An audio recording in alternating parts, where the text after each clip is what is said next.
दूसरा के देखा देखी प्यार कले हनी भाई, हम जानत नहीं रहनी प्यार में मिल बेवफाई। उनके चलते दिल में पड़ गइल फोका हो, उ तो देख के चल गइली हमके धोखा हो, उ तो देख के चल गइली हमके धोखा हो।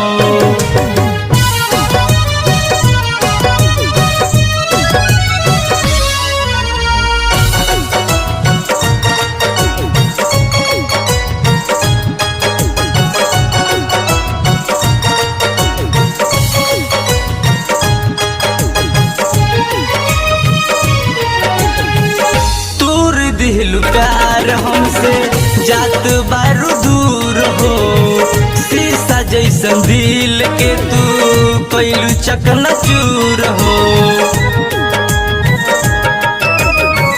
तूर दिल प्यार हमसे जात बारू दूर हो, शीशा जैसन दिल के तू कैलू चकनाचूर हो।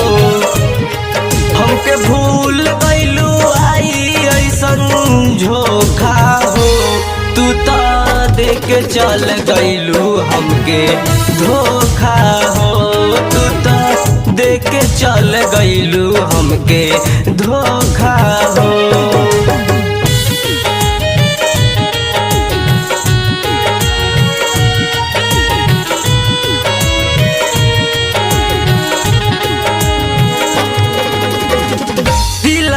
के कोठरी में लगा दिहलू आग हो, जिंदगी बितावतानी राती हम जाग हो।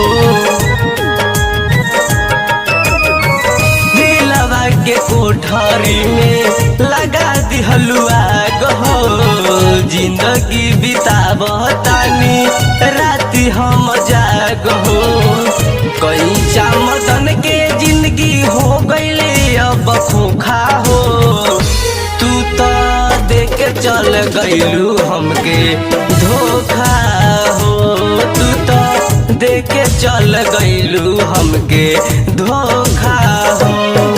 उनके चलते दिल में पड़ गइल फोका हो, उ तो देख के चल गइली हमके धोखा हो, उ तो देख के चल गइली हमके धोखा।